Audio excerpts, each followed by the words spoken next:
بسم اللہ الرحمن الرحیم وبہ نستعین وصلی اللہ علی نبینا محمد وعلی آلہ وصحبہ اجمعین ومن تبعہم بإحسان الی یوم الدین وبعد۔ قال اللہ تبارک و تعالی فلا اقسم بمواقع النجوم وانہ لقسم لو تعلمون عظیم۔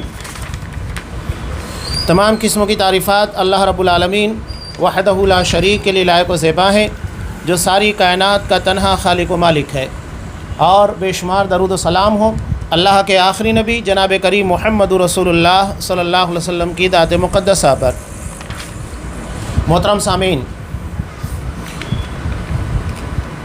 گزشتہ کئی دروس سے ایک انتہائی اہم مسئلے کے تعلق سے سلسلہ کلام جاری تھا، اور وہ یہ ہے کہ وہ کام جنہیں لوگ کرتے ہیں اور وہ یا تو شرک ہوتا ہے یا شرک کا وسیلہ ہوتا ہے، یعنی شرک تک پہنچانے کا ذریعہ بنتا ہے، ان میں سے 7 چیزوں کا تذکرہ ہو چکا ہے۔ اب یہاں 8ویں نمبر کے پر صاحب کتاب بیان کرتے ہیں ستاروں کی منزل سے بارش طلب کرنا۔ یہ دراصل جاہلیت میں پایا جاتا تھا۔ جاہلیت یعنی نبی کریم صلی اللہ علیہ وسلم کے زمانے سے پہلے، جب آپ کو نبی بنایا گیا اس سے پہلے کا دور، اور جب آپ کو نبی بنا دیا گیا تو یہ زمانہ جاہلیت ختم ہو جاتا ہے۔ یہاں ستاروں کی منزل سے بارش طلب کرنا، اس کا مطلب کیا ہے؟ اس کا مطلب یہ ہے کہ ستارے کے طلوع ہونے یا غروب ہونے کی جگہ سے بارش کو طلب کرنا۔ جاہلیت میں یہ عقیدہ تھا کہ ستارے کے طلوع ہونے یا گر کر غائب ہونے کی جگہ کا اثر بارش کے نازل ہونے پر پڑتا ہے، یعنی جس جگہ سے ستارہ طلوع ہوا ہے یا جس جگہ کے پر غروب ہوا ہے، اس جگہ کی بنیاد کے پر وہ بارش کو نازل ہونے کا ذریعہ سمجھتے تھے۔ ان کا کہنا تھا کہ ہمیں فلاں فلاں ستارے کی وجہ سے بارش ملی ہے، اور وہ اسے نو یعنی ستارے کے طلوع ہونے کی جگہ سے تعبیر کرتے تھے، یعنی فلاں جگہ کے پر ستارہ اگر ڈوبے گا، غروب ہوگا یا وہاں سے نکلے گا تو اس کا مطلب یہ ہے کہ آج بارش ہوگی، یعنی وہ بارش کو، ستارے کو بارش کے نزول کا ذریعہ مانتے تھے۔ اس کا طلوع ہونا یا غروب ہونا یہ بارش کا ذریعہ بنتا ہے۔ جاہلیت میں یہ عقیدہ تھا، اور جو یہ لوگ نو کہتے تھے تو انواع سے مراد ان کے نزدیک چاند کی 28 منزلیں ہیں۔ عمومی طور کے پر چاند 28 دنوں تک نظر آتا ہے، اس کے بعد غائب ہو جاتا ہے 1 یا 2 دن کے لیے، جسے ہم اماوس کی رات کہتے ہیں، یعنی چاند جس کے اندر نظر نہیں آتا وہ اماوس کی رات ہوتی ہے، اسے مراٹھی میں اماس کہتے ہیں۔ تو یہ 28 منزلیں ہیں۔ ہر 13 رات کے بعد طلوع فجر کے وقت ان میں سے ایک غروب ہوتا ہے اور اس کے مقابلے میں دوسرا طلوع ہوتا ہے۔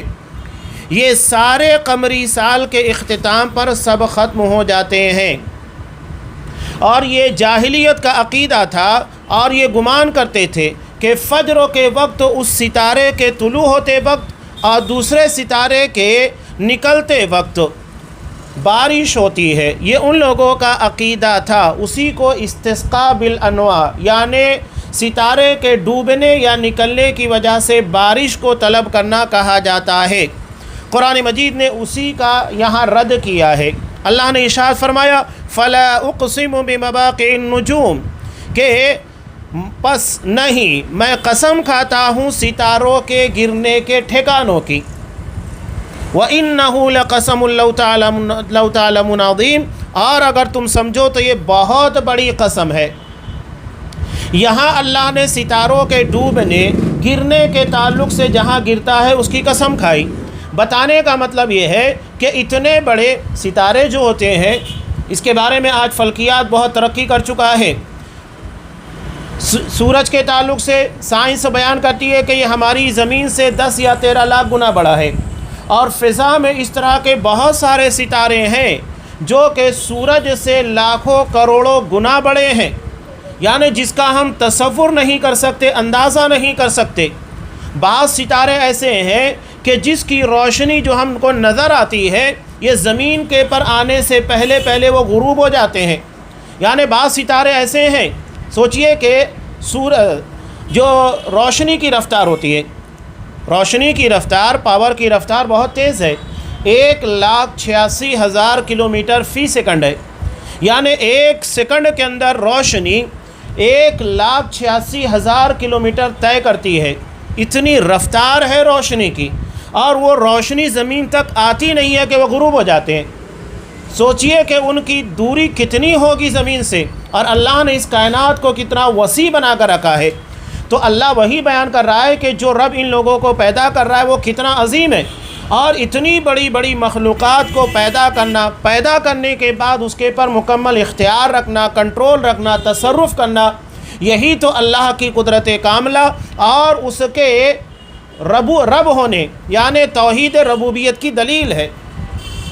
اب اگر کوئی یہ کہتا ہے کہ ستارہ زمین کے پر بارش کے نازل ہونے کا ذریعہ بنتا ہے، تو نعوذ باللہ وہ ستارے کو اللہ کے مقام کے پر لے جا کر بٹھاتا ہے کہ اللہ کے بجائے ان ستاروں کو اختیار ہے کہ یہ بارش برسا سکتے ہیں یا تو بارش روک سکتے ہیں۔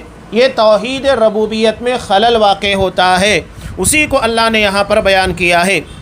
چنانچہ امام احمد اور امام ترمذی رحمہم اللہ نے حضرت علی رضی اللہ تعالیٰ عنہ سے روایت کیا، اور اسے امام ابن جریر اور ابن ابی حاتم رحمہ اللہ نے الضیاء فی المختارہ میں حسن قرار دیا ہے۔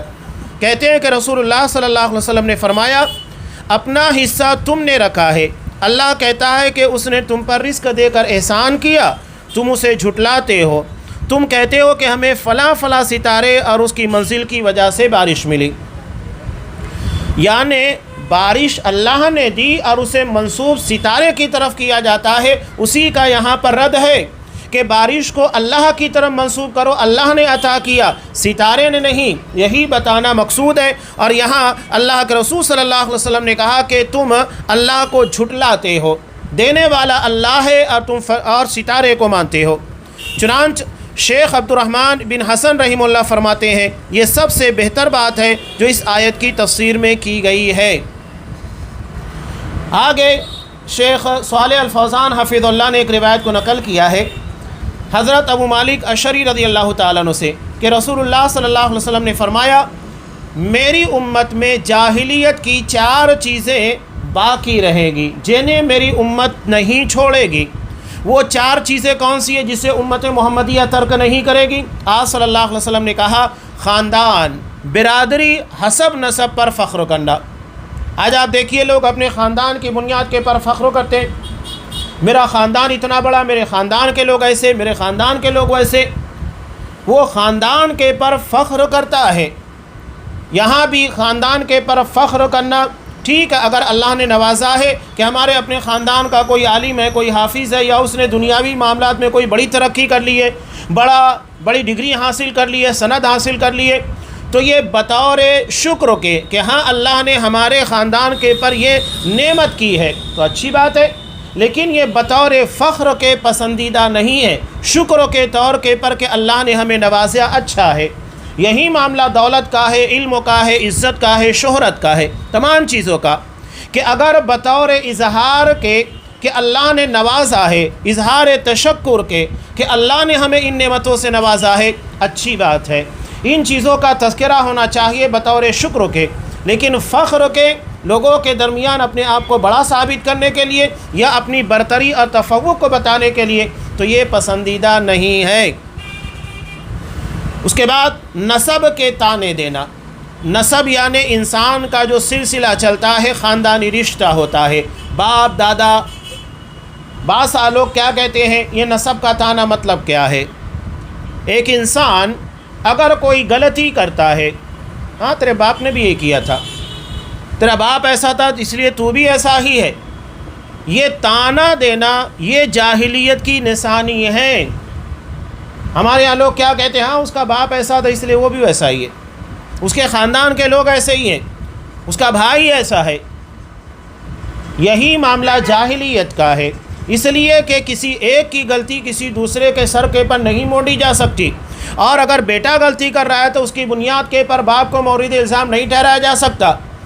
آپ خود دیکھیے کہ حضرت نوح علیہ السلام کا بیٹا کتنا سمجھایا گیا لیکن نہیں مانا، باپ نبی ہے، 950 سال تک امت پر محنت کر رہا ہے، اخیر وقتوں میں طوفان آ چکا ہے، ماننے کے لیے تیار نہیں ہے۔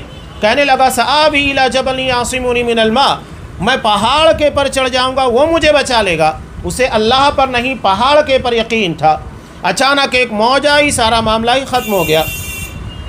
تو کیا اس بنیاد کے پر حضرت نوح علیہ السلام کو نعوذ باللہ مورد الزام ٹھہرایا جائے کہ باپ نے کوئی محنت نہیں کی، اپنے بیٹے کے پر توجہ نہیں دی، 950 سال تک پوری امت پر محنت کر رہے، گھر پر توجہ نہیں دے رہے ہیں؟ یہ جو تانے دیے جاتے ہیں، اور بعض لوگ علماء کو بھی کہتے ہیں کہ دیکھو عالم ہے اور بیٹے کی ایسی تربیت کر رہا ہے، یہ سب جاہلیت کی نشانی ہے، اور ہمارے یہاں عمومی طور کے پر یہ چیزیں چلتی ہیں، اور یہ کام کرنے والے بھی بڑے بڑے جاہل ہوتے ہیں جو اپنے آپ کو بہت بڑا علامہ سمجھتے ہیں، دوسروں کی غلطیوں کو بیان کرنے کے بعد اپنے آپ کو بہادر بتانے کی کوشش کرتے ہیں۔ اگر ایک بہترین آدمی ہے مشتاق نام کے، اور ان کے اقوال زرعی اکثر بیان کیا جاتا ہے، انہوں نے ایک بہت پیارا جملہ کہا بھی کہ اگر سچائی اور حقیقت بیان کرنے کا شوق ہے تو دوسروں کے بارے میں نہیں، اپنے بارے میں بیان کرو کہ تم کیا ہو، تم کیا کرتے ہو۔ یہاں بہادری دوسروں کے پر الزام اور بہتان تراشیوں کے ساتھ چلتی ہے۔ اگر ہے شوق تو اپنے بارے میں بتاؤ کہ تم نے کیا کیا، کیا نہیں کیا۔ لوگ دوسروں کو نیچا کر کے اپنے آپ کو بڑا ثابت کرنے کی کوشش کرتے ہیں۔ جن لوگوں کے پاس اپنے کچھ گٹس نہیں ہوتے ہیں، وہ دوسروں کے راستے میں ٹانگ اڑاتے ہیں اور اپنے آپ کو بڑا ثابت کرنے کی کوشش کرتے ہیں۔ یہی ہے نسب کے تانے دینا۔ اس کے بعد تیسرے نمبر پر آپ نے بیان کیا ستاروں سے بارش طلب کرنا۔ وہ ستاروں کے پر نظر رکھتے ہیں کہ کب یہ ستارہ نکلے گا، کب ڈوبے گا، تو اس سے امید لگاتے ہیں کہ یہ ستارے کا نکلنا یا ڈوبنا یہ بارش کے نزول کا ذریعہ بنے گا، یعنی اس ستارے کی وجہ سے ہم کو بارش ملے گی۔ یہ بھی جاہلیت کا طریقہ ہے، جیسا کہ ہمارا باپ اسی کے پر چل رہا ہے۔ اور نوحہ و ماتم کرنا، سوگ۔ یہاں ایک اہم بات یہ بھی بتاتا چلوں، شیخ ابن باز رحمہ اللہ نے ایک بہت پیارا استدلال کیا۔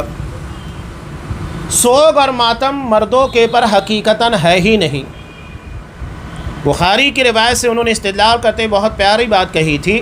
آپ صلی اللہ علیہ وسلم نے کیا کہا؟ من کان یؤمن باللہ والیوم الآخر، کہ جو اللہ اور آخرت کے دن کے پر ایمان رکھتا ہے۔ وہاں آپ صلی اللہ علیہ وسلم نے عورت کے تعلق سے کہا کہ جو عورت اللہ اور آخرت کے دن کے پر ایمان رکھتی ہے تو اس سے اس بات کی اجازت نہیں ہے کہ وہ 3 دن سے زیادہ کسی میت کے پر سوگ منائے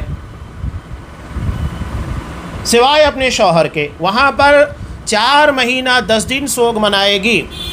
اب یہاں شیخ ابن باز رحمۃ اللہ علیہ کہتے ہیں کہ آپ صلی اللہ علیہ وسلم نے سوگ کے تعلق سے عورتوں کو حکم دیا کہ وہ 3 دن، جیسا کہ اگر کوئی قریبی رشتہ دار کا انتقال ہو جاتا ہے، باپ ہے، بیٹا ہے، بھائی ہے، چچا ہے، ماموں ہے، جو بھی قریبی رشتہ دار ہے، لیکن اگر شوہر کا انتقال ہوتا ہے تو 4 مہینہ 10 دن۔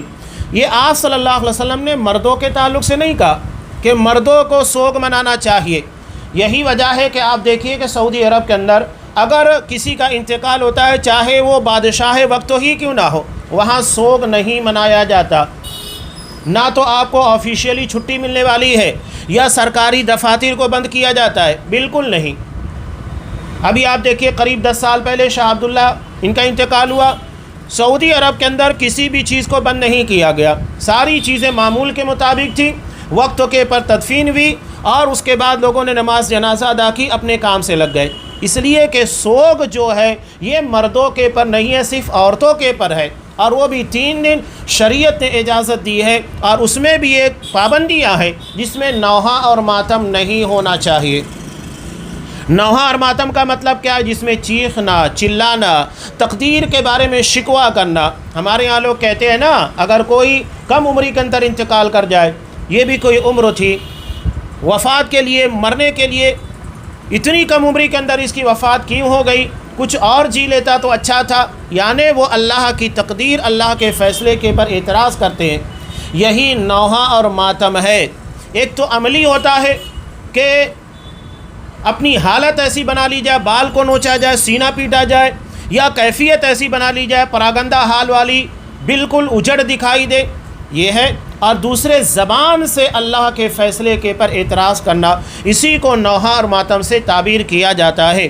تو یہ 4 چیزیں ہیں جو آپ صلی اللہ علیہ وسلم نے بتائی، اور آپ نے بتایا آپ صادق المصدوق ہے، ایسا ہی ہوگا اور ایسا امت کے اندر ہو رہا ہے۔ آپ کی بات میں کسی طرح کا کوئی فرق نہیں ہے۔ خاندان کے پر فخر کرنا، نسب کے تانے دینا، ستاروں سے بارش طلب کرنا اور نوحہ اور ماتم، یہ 4 چیزیں امت کے اندر نظر آ رہی ہیں۔ یہاں شیخ الاسلام ابن تیمیہ رحمہ اللہ نے اس حدیث کا بہت پیارا معنی نقل کیا ہے۔ وہ کہتے ہیں کہ رسول اللہ صلی اللہ علیہ وسلم نے بتا دیا کہ جاہلیت کی بعض چیزیں سب لوگ ترک نہیں کریں گے، یعنی عمومی طور کے پر پوری امت نہیں چھوڑے گی، کچھ لوگ ہوں گے جو ایسا کریں گے۔ اس میں ان لوگوں کی مذمت کی گئی ہے جو اسے نہیں چھوڑیں گے، یعنی اگر کوئی ستاروں سے بارش کو طلب کرتا ہے، نوحہ ماتم کرتا ہے، خاندان کے پر فخر کرتا ہے، میرا خاندان ایسا، میرے خاندان میں اتنے لوگ ہیں، میرے خاندان میں اتنے مالدار ہیں، اتنے پڑھے لکھے ہیں، فخریہ انداز میں، شکریہ کے طور کے پر نہیں، اور نسب کے تانے دیتا ہے، تو یہ ساری چیزیں مذموم ہے، اسے پسند نہیں کیا گیا ہے۔ یہاں یہ اس بات کا تقاضا کرتی ہے کہ جو کچھ بھی جاہلیت کا امر اور فعل ہے وہ دین اسلام میں مذموم ہے، ورنہ جاہلیت کے ان منکرات کے اضافے کی مذمت نہیں کی جاتی۔ مذمت کا مطلب یہ ہے کہ یہ چیز پسندیدہ نہیں ہے۔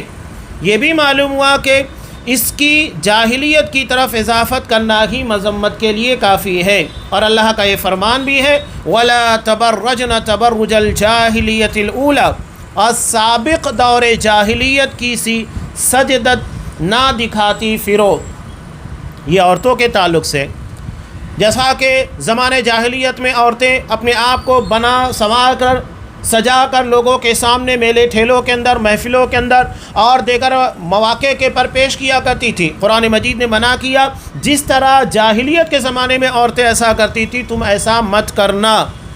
اس میں سجدج کی اور پہلے کی جاہلیت کی حالت کی مذمت ہے۔ اب یہاں آگے ستاروں سے بارش طلب کرنے کا حکم، یعنی اگر کوئی ستاروں کے ذریعے بارش کی امید کرتا ہے، بارش طلب کرتا ہے، اس کا کیا حکم ہے؟ تو یہ کہتے ہیں کہ اگر کوئی یہ عقیدہ رکھے کہ ستارے بارش نازل کرنے میں اثر انداز ہوتے ہیں تو یہ شرک ہے اور کفر اکبر ہے۔ کب یہ کفر اکبر ہوگا اور شرک ہوگا؟ کہ ستارے بارش نازل کرنے میں اثر انداز ہوتے ہیں، یعنی وہ بارش نازل کرتے ہیں، اس کے لیے مؤثر ہیں۔ یہی عقیدہ اہل جاہلیت رکھتے تھے۔ اور اگر وہ ستاروں کی تاثیر کا عقیدہ نہیں رکھتا، یعنی ستارے بارش نازل نہیں کر رہے ہیں یا ان کے اثر کی بنیاد کے پر بارش نازل نہیں ہو رہی ہے، وہ یہ مانتا ہے کہ اللہ ہی اکیلا بارش کے اثر کو پیدا کرنے والا ہے، لیکن اس نے عادت بنا لی کہ فلاں ستارے کے گرنے سے بارش ہوگی، تو اس سے وہ شرک اکبر تک نہیں پہنچے گا بلکہ یہ شرک اصغر ہے۔ یہ بات بھی سمجھنے کے قابل ہے۔ ہم مانتے ہیں کہ اللہ ہی بارش نازل کرتا ہے، لیکن اس کے بعد ہمارا یہ عقیدہ بن چکا ہے کہ نہیں فلاں ستارے کے گرنے یا طلوع ہونے کی وجہ سے بارش ہوئی ہے، تو یہ بھی شرک اصغر ہے۔ اور یہی چیز ہے جسے امام بخاری امام مسلم دونوں نے روایت کیا حضرت زید بن خالد جوہنی رضی اللہ تعالیٰ عنہ سے، کہتے ہیں کہ رسول اللہ صلی اللہ علیہ وسلم نے ہمیں صلح حدیبیہ والی رات صبح کی نماز پڑھائی جس رات بارش ہوئی تھی۔ جب نماز پڑھانے کے بعد لوگوں کی طرف متوجہ ہوئے تو فرمایا تمہیں پتہ ہے کہ تمہارے رب نے کیا کہا ہے؟ لوگوں نے کہا کہ اللہ اور اس کے رسول بہتر جانتے ہیں۔ فرمایا میرے کچھ بندوں نے مجھ پر ایمان رکھتے ہوئے صبح کی تو کچھ انکار کرتے ہوئے۔ اب یہ کون ہے انکار کرنے والا، کون ہے ایمان رکھنے والا؟ آپ صلی اللہ علیہ وسلم نے بتایا جس نے یہ کہا کہ ہمیں اللہ کے فضل و کرم سے بارش ملی ہے تو وہ مجھ پر ایمان رکھتا ہے اور ستاروں کا انکار کرتا ہے، یعنی ستاروں نے بارش نازل نہیں کی ہے یا ان کے ذریعے سے ان کے اثر سے بارش نازل نہیں ہوئی ہے۔ جنہوں نے یہ کہا کہ ہمیں فلاں فلاں ستارے کے گرنے کی جگہ سے بارش ملی ہے تو وہ میرا انکار کرتا ہے اور ستاروں کو مانتا ہے۔ اب ہمارے ہاں اس ضمن سے جڑی ہوئی ایک اہم بات اور بھی ہے۔ ہمارے ہاں ویدر ہے، یعنی موسم کے تعلق سے خبریں دینا۔ یہ آثار کو دیکھنے کے بعد کہتے ہیں کہ بارش کا امکان ہے، کتنا نہیں ہے۔ لیکن ہمیں اس کے پر یقین نہیں کرنا چاہیے۔ کیوں؟ اس لیے کہ اصل میں بارش کا نازل کرنا نہیں اللہ کے اختیار میں ہے۔ ہم اگر کہیں کہ ہاں موسم وبھاگ نے اس بارے میں اطلاع دی، اس بنیاد کے پر بارش ہوئی، تو سمجھ لیجئے کہ ہم ایک غلط عقیدہ رکھ رہے ہیں کہ ان لوگوں کے کہنے کی وجہ سے بھی نہیں۔ جب بھی بارش نازل ہو تو یہ کہنا چاہیے مطرنا بفضل اللہ، ہمیں اللہ کے فضل کی بنیاد پر بارش ملی ہے۔ لوگ یہ کہیں گے کہ ہاں موسم وبھاگ نے ہمیں بتا دیا جس کی بنیاد کے پر بارش نازل ہوئی، انہوں نے اتنا کہا تھا، اتنا ہے۔ ٹھیک ہے، موسم وبھاگ یہ آثار کو دیکھنے کے بعد ہمیں اطلاع کرتا ہے، کبھی کوئی طوفان آنے والا ہے، بارش زیادہ ہونے والی ہے، وہ ہمیں الرٹ کرتا ہے، یہ تو آثار کو دیکھنے کے بعد ہے، وہ اپنی جگہ پر احتیاط برتنا صحیح ہے۔ لیکن ایمان و عقیدہ کے اس کو نازل کرنا لانا یہ سب اللہ کے اختیار میں، بیچ میں جو ذریعہ ملا ہوا ہے اس کے پر کسی طریقے کا ایسا عقیدہ نہیں ہونا چاہیے کہ انہیں بھی اس بارے میں علم ہے یا وہ بھی اس بارے میں اثر انداز ہو سکتے ہیں، ایسا نہیں ہونا چاہیے۔ یہاں اہل عرب کا عقیدہ وہی تھا جس کو آپ صلی اللہ علیہ وسلم نے رد کیا۔ اب آپ دیکھیے کہ آپ صلی اللہ علیہ وسلم اصحاب کرام کو کہہ رہے ہیں کہ تم میں کے کچھ لوگ مسلمان ہو کر حالت ایمان میں صبح کی ہے اور کچھ لوگ ایسے جنہوں نے حالت کفر میں صبح کی ہے۔ اب اگر یہ چیز اصحاب کرام کے اندر پائی جاتی ہے تو آپ ان کو کہہ رہے ہیں کہ وہ اللہ کو چھوڑ کر ستاروں کے پر ایمان رکھنے والے، اللہ کا انکار کرنے والے، ستاروں کو ماننے والے۔ تو اگر یہی چیز ہمارے اندر آئے تو ہم اس طرح کے کفر اور شرک کے اندر کیوں مبتلا نہیں ہوں گے؟ تو یہ کفر دون کفرن ہے، یعنی وہ کفر ہے جو ہمیں اسلام اور ملت اسلامیہ سے خارج نہیں کرتا، بلکہ اس کی بنیاد کے پر ہمارے ایمان کے پر حرف ضرور آتا ہے، اس میں کمی واقع ہوتی ہے، اور اس کمی کی بھرپائی یہ ہے کہ ہم اپنے عقیدے کو صحیح کر لیں اور اپنے یقین و توکل کو مکمل اللہ کی ذات کے پر رکھیں تو معاملہ درست ہو جاتا ہے، اور آئندہ اس طرح کی سوچ اور فکر سے اپنے آپ کو علیحدہ کر لیں۔ اب اس کے آگے اسی سے جڑا ہوا ایک اور اہم مسئلہ ہے۔ یہاں تو صرف ستاروں کے بارے میں بیان کیا گیا تھا، آگے جو 90 نمبر کے پر صاحب کتاب شیخ صالح الفوزان حفظ اللہ نے بیان کیا ہے وہ ہے نعمتوں کی نسبت غیر اللہ کی طرف کرنا، اور یہ عمومی طور کے پر مسلمانوں کے اندر علم کی کمی کی بنیاد پر، شریعت کے بارے میں جانکاری نہ ہونے کی وجہ سے پائی جاتی ہے۔ یہ کہہ رہے ہیں کہ بارش کی نسبت ستاروں کی طرف کرنا اور ان سے بارش کی امید لگانا، اس کے متعلق حکم گزر چکا ہے۔ ابھی جو بحث ہے وہ عام طور پر نعمتوں کو غیر اللہ کی طرف منسوب کرنے سے متعلق ہے۔ بہت اہم باب ہے جس کو سمجھنا ہے، انتہائی اختصار کے ساتھ یہاں ان باتوں کا تذکرہ ہے۔ قرآن مجید میں اللہ ارشاد فرماتا ہے یعرفون نعمت اللہ ثم ینکرون واکثرهم الکافرون، یہ سورہ نحل آیت نمبر 83 ہے۔ اللہ فرماتا ہے یہ اللہ کے احسان کو پہچانتے ہیں، یعنی انہیں مکمل یقین ہے کہ اس کو اللہ ہی نے عطا کیا، چاہے وہ علم ہو، صحت ہو، دولت ہو، عزت ہو، شہرت ہو، سب اللہ ہی نے عطا کیا، پھر اس کا انکار کرتے ہیں۔ انکار کیسے ہوگا؟ اسے اللہ کے علاوہ غیر اللہ کی طرف منسوب کرنا، اور اس میں بیشتر لوگ ایسے ہیں جو حق ماننے کے لیے تیار نہیں ہیں۔ بعض مفسرین نے کہا وہ پہچانتے ہیں کہ نعمتیں صرف اللہ ہی کے پاس سے آتی ہیں، اور یہ ہر مسلمان جانتا ہے کہ اللہ ہی نعمتوں کو نوازتا ہے اور اللہ ہی ان پر نعمتیں نازل کرتا ہے، لیکن اس کا انکار کرتے ہیں۔ پس ان کی غلط فہمی ہے کہ وہ نعمتیں انہیں ان کے باپ دادا سے ملی۔ یہاں بہت اہم چیز کا انہوں نے تذکرہ کیا، جیسا کہ بہت سارے لوگ دنیا میں ایسے ہوتے ہیں جن کے ماں باپ بہت مالدار ہوتے ہیں، اللہ نے ان کو بہت نوازا ہوتا ہے۔ اب باپ کے بعد بیٹا اپنے باپ کی وراثت اور پراپرٹی میں کروڑوں اربوں روپے پاتا ہے، تو وہ کیا کہتا ہے؟ یہ سب میرے باپ دادا کی وجہ سے مجھ کو ملی ہے، میں آج کروڑ پتی ہوں، ارب پتی ہوں تو یہ میرے باپ کی دولت کی وجہ سے ہے۔ یہی دراصل غلطی ہے، خامی ہے۔ وہاں یہ نہیں کہنا ہے کہ یہ میرے باپ دادا کی وجہ سے، بلکہ یہ کہنا ہے کہ اللہ نے مجھے ان کے ذریعے نوازا ہے۔ نعمت کو اللہ کی طرف منسوب کیا جائے، نہ کہ غیر اللہ کی طرف منسوب کیا جائے، یہ نسبت ہی بہت اہمیت رکھتی ہے۔ تو بس ان کی غلط فہمی ہے کہ وہ نعمتیں انہیں ان کے باپ دادا سے ملی ہیں، ان میں سے بعض لوگ یہ کہتے ہیں کہ اگر فلاں شخص نہ ہوتا تو ایسا ایسا نہ ہوتا.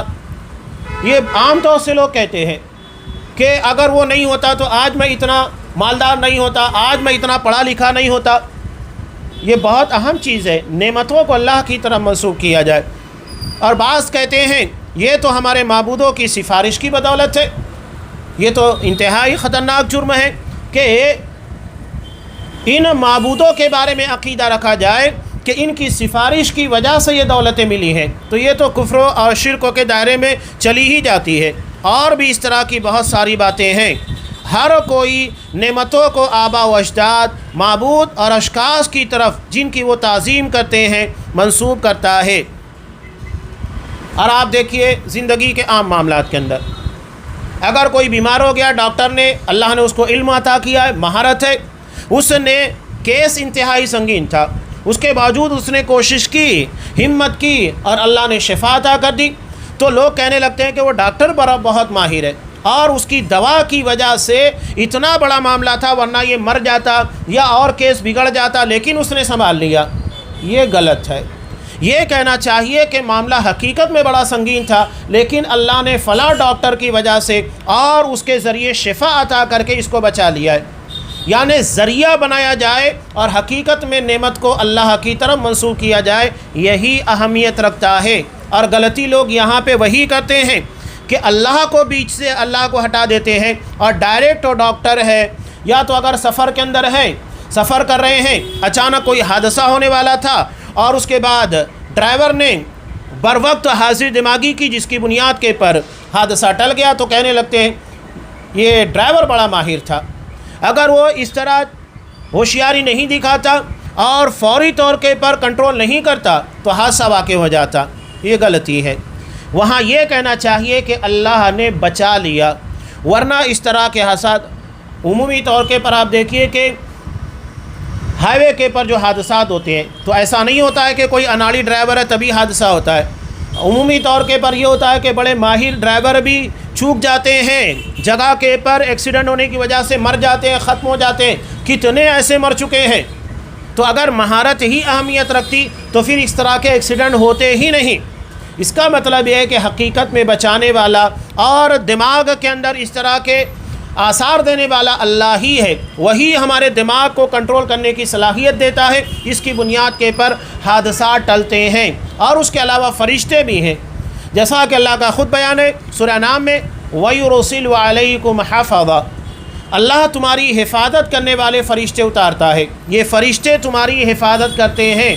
جیسے ہی حفاظت کرنے والے فرشتے ہٹتے ہیں، گھٹنا واقع ہو جاتی ہے، ایکسیڈنٹ ہو جاتا ہے، حادثہ واقع ہو جاتا ہے.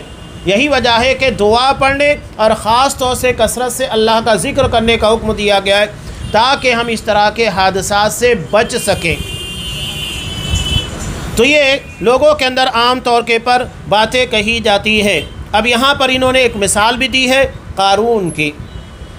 قرآن جس کے بارے میں کہتا ہے کہ اللہ نے اتنی دولت اس کو عطا کی تھی کہ اس کے خزانوں کی کنجیاں، چابیاں اٹھانے میں پہلوانوں کی ایک جماعت بمشکل اسے اٹھاتی تھی. لَتَنُوءُ بِالْعُصْبَةِ أُولِي الْقُوَّةِ. صرف چابیاں پہلوانوں کی ایک جماعت مشکل سے اٹھاتی تھی. تو سوچئے کہ اس کے پاس خزانہ کتنا ہوگا. لیکن اس کی غلطی کیا تھی؟ وہ کیا کہنے لگا؟ انما اوتیتہ علی علم عندی. یہی غلطیاں ہمارے ہاں لوگ کرتے ہیں. یہ کارخانہ، یہ ہاسپٹل، یہ اتنی ساری پراپرٹی میں نے اپنی محنت کے بلبوتے کے پر کمایا ہے. یہی غلطی ہے. بلکہ یہ کہنا چاہیے کہ اللہ نے نوازا ہے. ورنہ اگر صرف محنت کے بلبوتے کے پر ساری نعمتیں ملتی تو دنیا میں مزدوروں سے بڑھ کر نصیب والا، مال والا کوئی نہیں ہوتا. جو سب سے زیادہ تھکا دینے والی محنت کرتے ہیں، 12 گھنٹے آپ دیکھیے کہ ڈیوٹی ادا کرتے رہتے ہیں. ہمیں بہت سارے حمال اتنی سخت ترین گرمی کے اندر نظر آئیں گے جو بڑا بھاری بوجھا کھینچتے ہوئے مال گاڑیوں کے پر لے کر چلے جاتے ہیں. تو یہ اللہ کی نعمت ہے. کوئی ایسا ہے کہ تھوڑے وقت کے اندر آپ دیکھیے کہ بہت سارے لوگ ہیں. میں ایک حقیقی واقعے جانب اشارہ کروں کہ ایک 4 ویلر گاڑی کی ڈیل تھی. اب ایک غیر مسلم اسے لینے والا تھا، بیچ میں مسلمان ایجنٹ تھا. کئی مرتبہ ایسا ہوا کہ ڈیٹ دینے کے بعد اس غیر مسلم کے یہاں کوئی نہ کوئی ایسا معاملہ پیش آ گیا کہ وہ اس گاڑی کو خریدنے نہیں پہنچ پایا۔ اب اس آدمی نے زبان دے کر رکھی تھی، یہ خود پہنچا اور اس گاڑی کو خرید لیا۔ اب گاڑی خریدی گئی 4.5 لاکھ روپے میں۔ ابھی یہ بندہ گاڑی لے کر اورنگ آباد پہنچتا نہیں ہے کہ ایک ہی گھنٹے میں وہ گاڑی 5 لاکھ روپے سے زیادہ قیمت میں خرید لی جاتی ہے۔ اسے تقریباً 60 سے 70 ہزار روپے تھوڑے سے وقت کے اندر فائدہ ہو جاتا ہے۔ تو اللہ نے اس کے مقدر میں رکھا تھا، وہ تو دوسرے کے لیے محنت کر رہا تھا، لیکن اللہ نے اسباب ایسے پیدا کر دیے کہ وہ نہیں آ پایا، اور اللہ نے اس کا نصیب لکھا تھا تھوڑی سی محنت۔ ورنہ آپ دیکھیے کہ 60-70 ہزار روپے کمانا مہینہ بھر لگ جاتا ہے، کئی مہینے لگتے ہیں عام لوگوں کے لیے، اور یہاں گھنٹوں کے اندر اتنی بڑی رقم ہاتھوں میں آ گئی۔ یہ تو ایک مثال تھی، ایک حقیقی واقعی جانب میں نے اشارہ کیا۔